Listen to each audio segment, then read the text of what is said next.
Hello friends, welcome to a new watercolor tutorial. I am VanidasMangathil. Today we are going to make this colorful countryside watercolor scene. I will explain the entire process throughout the video. If you haven't subscribed to my channel, please do subscribe and press the bell notification. Without further delay, let us go for the tutorial.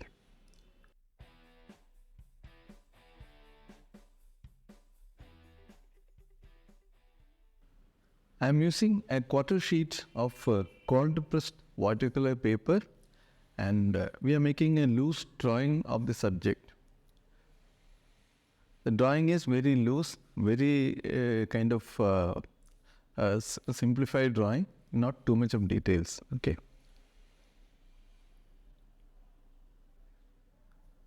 It is a kind of a countryside house, a tiled roof, and some piece of wall, and there is a kind of a boundary wall also that you can see. Okay, and let us create some sort of a step here, some kind of an entrance gate sort of thing, and some steps here.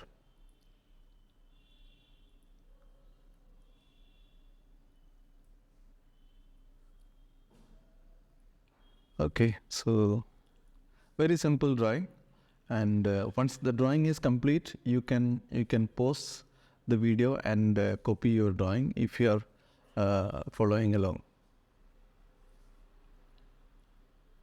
Okay, a couple of figures here, and the figures will add, little bit of life to the painting, and some background foliages, and we will add maybe a couple of trees also. Some trees in the foreground. Just some suggestion. We are not going to make anything very detailed. It is a simplified representation.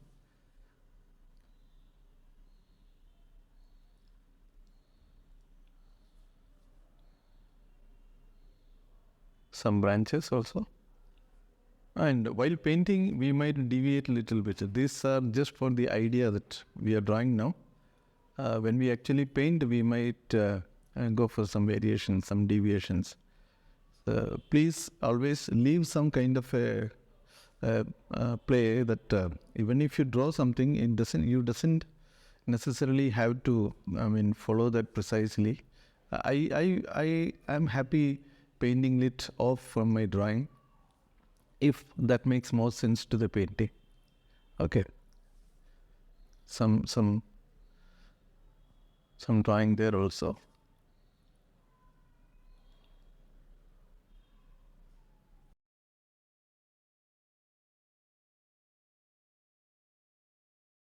Some random branches, not too much details. If you're following along, you can make the branches like the way I did, or you can feel free to modify it the way you want.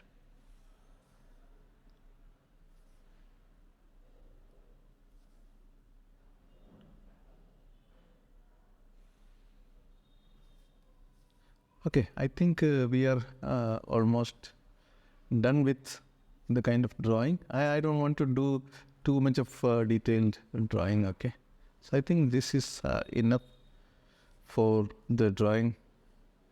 Okay, some shadows also we can mark.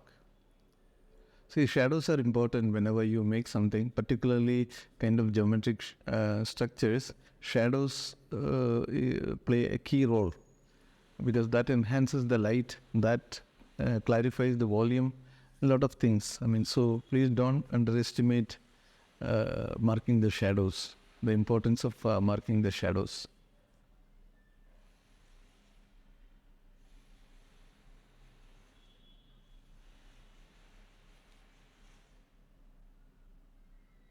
Okay, you may find some background noise today. I will try to, reduce it, but we may not totally avoid that background noise. I hope you are able to clearly hear my audio. Now let us do the washes. Okay, now let us do the washes, and we'll We'll do the sky first using a blue color. It's a mix of cerulean blue and ultramarine blue. I'm using a big mop brush. It's a Raphael natural hair mop brush. You can use any big mop brush for the washes. Big brushes, try to use bigger brushes as much as possible, because that gives a lot of smoothness in your wash. The washes gets better, and everything gets simplified with bigger brushes. With the small brushes, you have to do a lot of brush applications, and things turn out little tight or rigid. So you will get more loose result if you are using bigger brushes. Okay.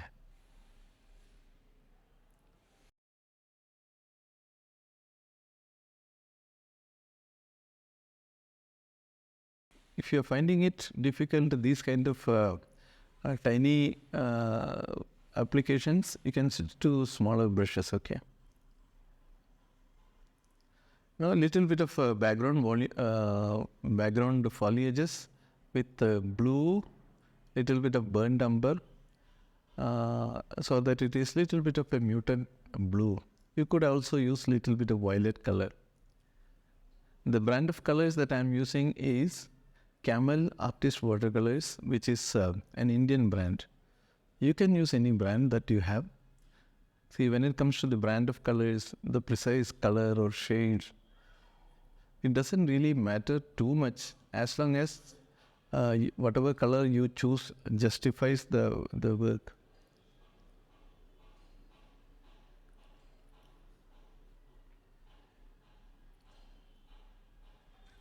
See, the sky area is still wet, so you will find the edges becoming softer, and that is deliberate. So I want the edges to be softer here, so I am applying it while the paper is still sort of wet or damp. Okay.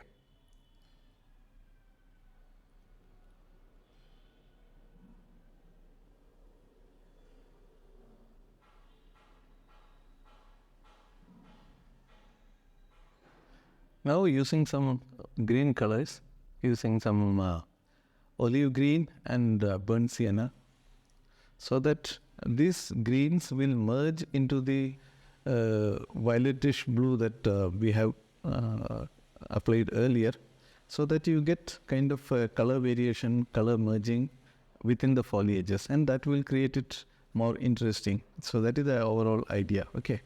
So you cannot always have a flat color for the foliages. You should have some color variation, some edge variation, some shape variation. So you should have a mix. You should play with all these things. Okay. As it comes down, I am making it little bit more darker in tones. Okay. It's again a mix of olive green, ultramarine blue, and little bit of burnt sienna. So you cannot actually work out the precise ratio of this. You can just judge the tone, and the overall tone and color should look interesting. That is what ultimately what matters.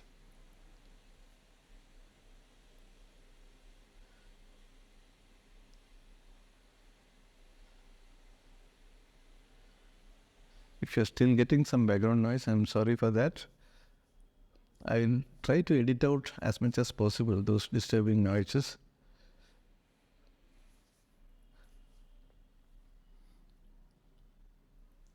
Okay, I think this is reasonably done for the right side of the work, and a little bit of green foliages on the left side.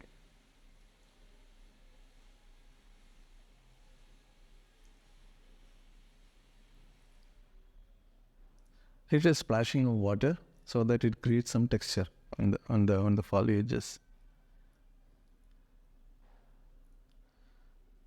Right. Now let us make some colors for the foreground area. So I am mixing burnt sienna and little bit of red. Okay, and maybe a touch of burnt sienna, red, maybe a touch of orange, so that it looks like warm, orangish, brown sort of a color. Okay. I'm still using a big mop brush.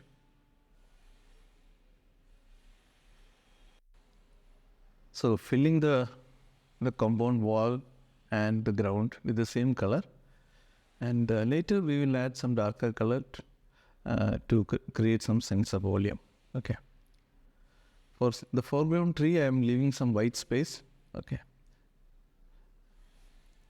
Right. This is a kind of a layered approach for the foreground. Okay. So while the foreground wash is still wet, I am adding some darker tones for some color variation, tone variation.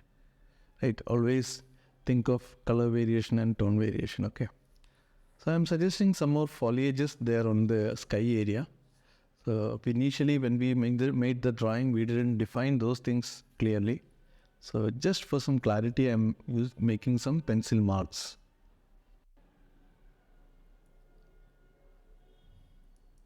I think this much foliages will do, maybe some more in the center. See, these are just very light mark. I am not going to precisely fill the drawing. That is just for some ideas, okay. So now let us mix some colors for the foliages, which is olive green and little bit of ultramarine blue.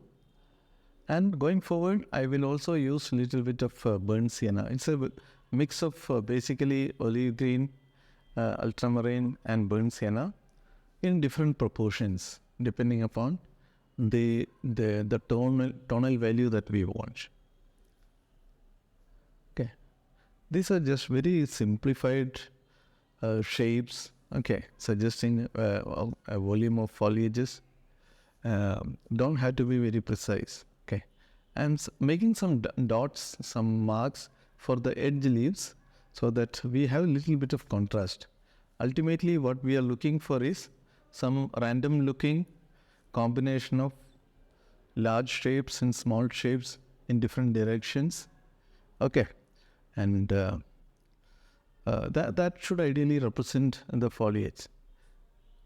Different looking random shapes, some small, some big, some having sharp edges, some having soft edges, some with lighter tone, some with darker tone. So we need to have that variations always. Okay. I'm using a soft round brush for this. You can use some soft round brush with a good tip for this kind of brushworks.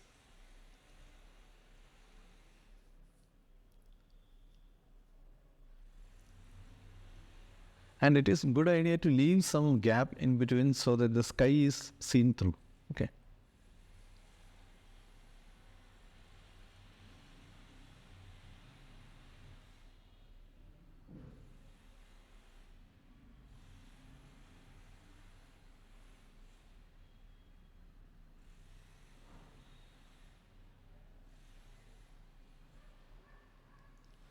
We need a little bit more of these foliages.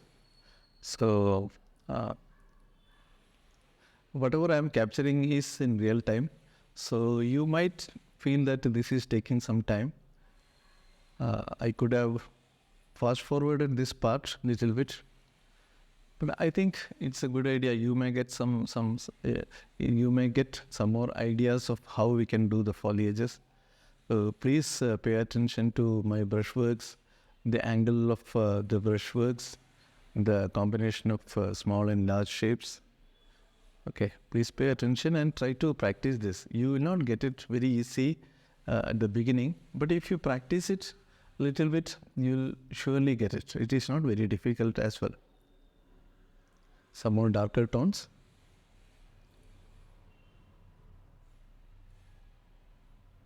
Okay, darker and lighter tones.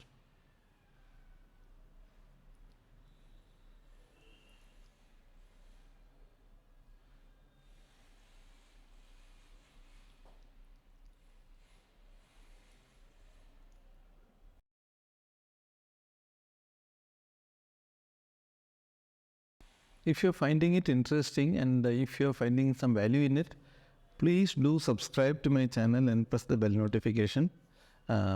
You may also write your feedback. I will appreciate all your feedback, your questions and comments. If you have any questions, I will surely try to come back with my answers as early as possible. So please do write, your feedback. Please make the videos as kind of engaging, right? Now let us make the color for the roof, and it is basically burnt sienna and red that I am mixing. And let us give the initial wash for the roof, the tiles.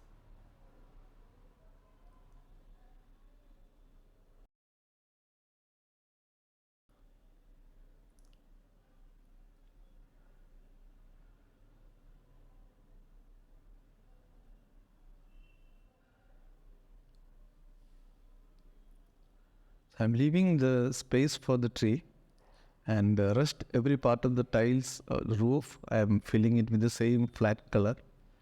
Okay, later we will add some color variations. I am deciding to add little bit of color variation now itself, and then once it is fully done, add little bit more color variations. Okay, see, this color variation could be due to some due to the age of the tiles. A lot of dirty particles may be there, and this could also be due to some of the shadows from the foliage above.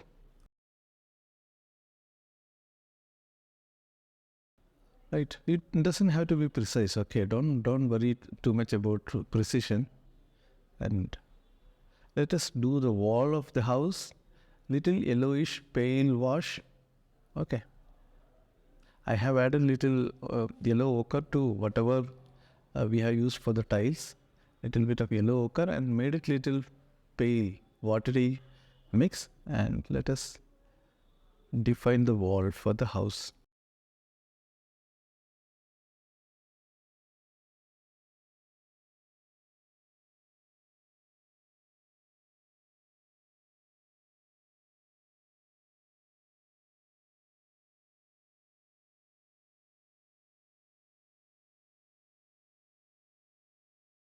I think now let us make some darker tones for the compound wall, so that there is what you call it as the form of the wall clear. Otherwise, the ground and the compound wall were looking almost same color. So I am kind of separating the compound wall and the ground.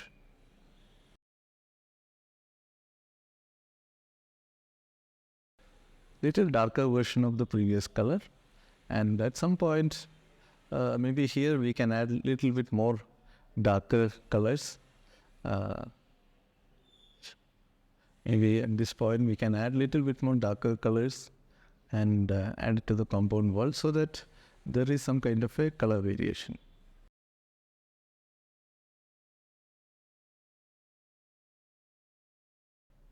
Okay, so I think we are getting more and more clarity now. Some more volumes of forms are coming out, and with a little bit more details, I think we can get it convincing.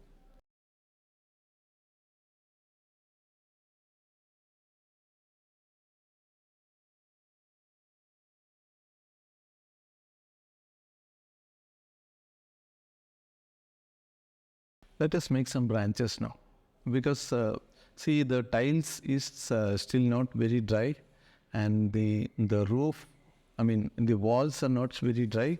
So I am little bit afraid to modify the houses, add details to the houses now. Now let us, during this time, while we are waiting for drying some part, let us switch to the foliage and add branches to that. These are some, see, we have left some paper whites. There we have to define the main trunk, and for the smaller branches, I wouldn't worry too much. I will just keep it as random. I'm taking a slightly smaller brush, and for the small branches, I'm using a liner brush. If you still see, if you still can see the initial drawing of the branches, you can follow that. Otherwise, you can make it random. So I'm not able to see the initial drawing clearly. Then I am using it, my liner brushes in a random way, as I wish to create those branches.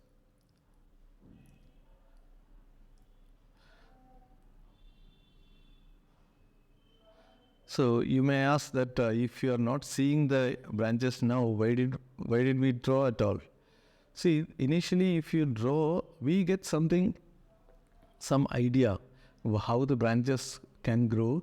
That idea will stay in our memory for some time, and that can help now. So it is not always the pencil marks. It is whatever we register in our memory while drawing. That also can be helpful. So even if you don't see the pencil marks on the paper, some idea of it is there in your brain, in your mind. So you can use that. Okay, so I think, see this, you have to be a little careful when you make these kind of branches. We may have a tendency to keep on doing it, and if you make it too crowded, it might not look good. So be a little careful whenever you make the branches. Right. I think we are pretty much done with the branches on the right side of the foliages trees. We will have to do that for the left side trees also.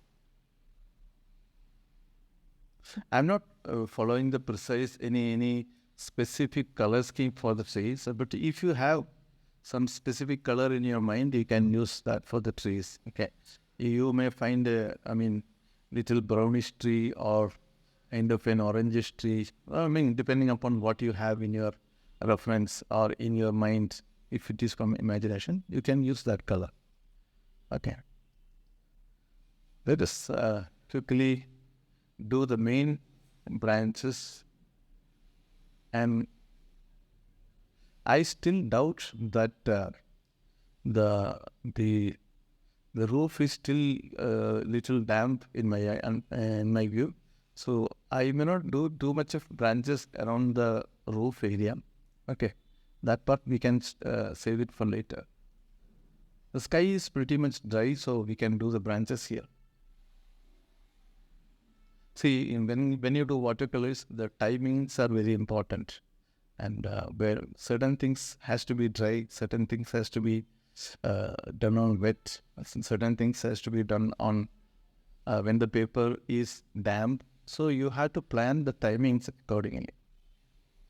Certain things should not be done when it is damp. So you have to plan it. You have to be a little patient and disciplined when you do watercolors.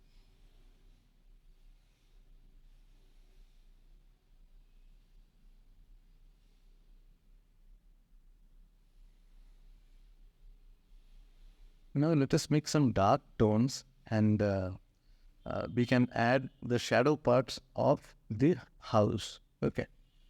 So while doing this, I'm deliberately making the bottom edge of the tiled roof little uneven, just to clarify the point that it's not a new structure. There are not of, due to the age factor, some structural variations are happening on the tiled roof. So I'm making it little up and down. Okay.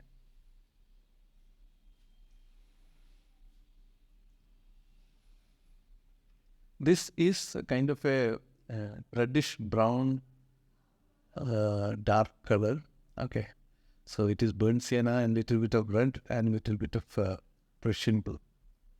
And at this point, let us make the lighter shadow, because at the top of the shadow area, it is dark because it is rightly under the roof. And as the shadow comes down, it is getting some more sunlight and it is lighter in tone. So that is what we are doing now. Now we need a little bit more darker for the under roof area on the far right. Okay.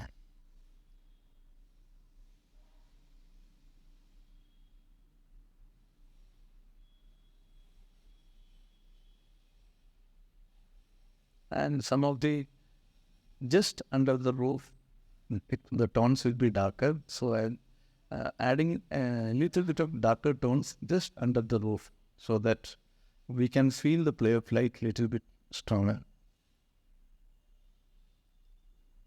This is a kind of the main shape. The house itself is kind of a main shape.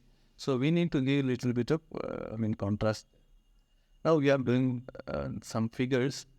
Okay, so you can pick up some appropriate colors for the figure's dress. So I'm just using some kind of a lavender sort of a color, blue color. So whatever you can mix, okay. If you have those in your tubes, that is fine. Otherwise, you can mix.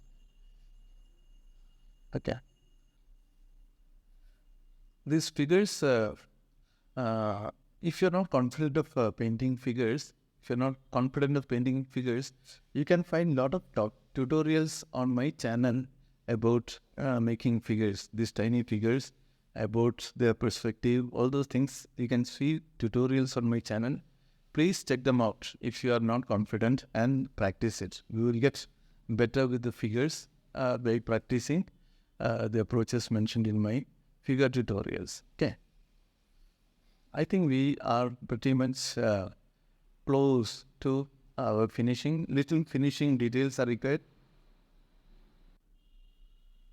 And then we can call it as done. Let us add some shadows on the foreground area. And within the shadows also I am adding some color variation. Now here started with the darker shadows. Now I'll make it little lighter shadows and maybe little warmer shadows to make it little interesting.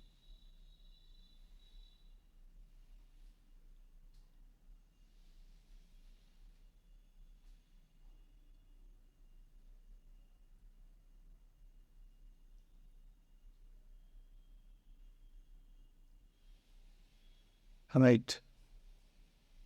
Some orange touches for these figures. These figures are very tiny, so you may find it difficult to see. And when you make the figures, you should scale them. The size of the figures should be appropriate so that the overall scaling, overall size of the tree, size of the house, etc. will get clear. I think these figures could have been tiny bit bigger. So if you're making the figures, if you're following along, I think you can make the figures tiny bit bigger. Okay. Now some details on this house and then we can finish.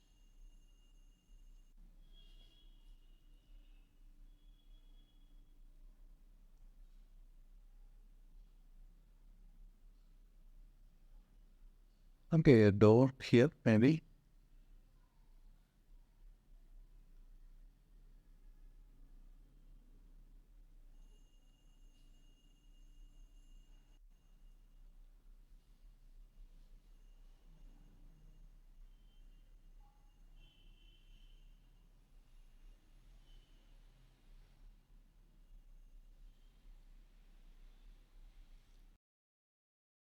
This much is enough. And some tiles now for the roof. Okay, some suggestion for the tiles. There's some broken lines and we should follow the perspective. Here the roof is almost facing us, so there is no much perspective issues that you may find. But if the house roof were at an angle, you should take care of the perspective.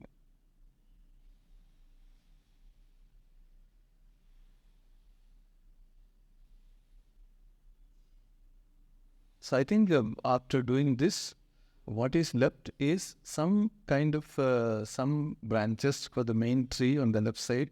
We may have to add that and then we can call it as done. Okay.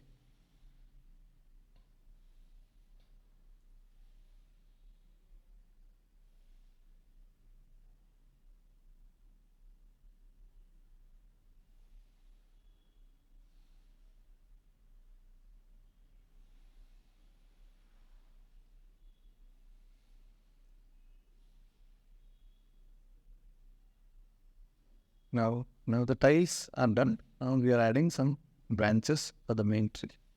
I'm using a liner brush and just making some random branches.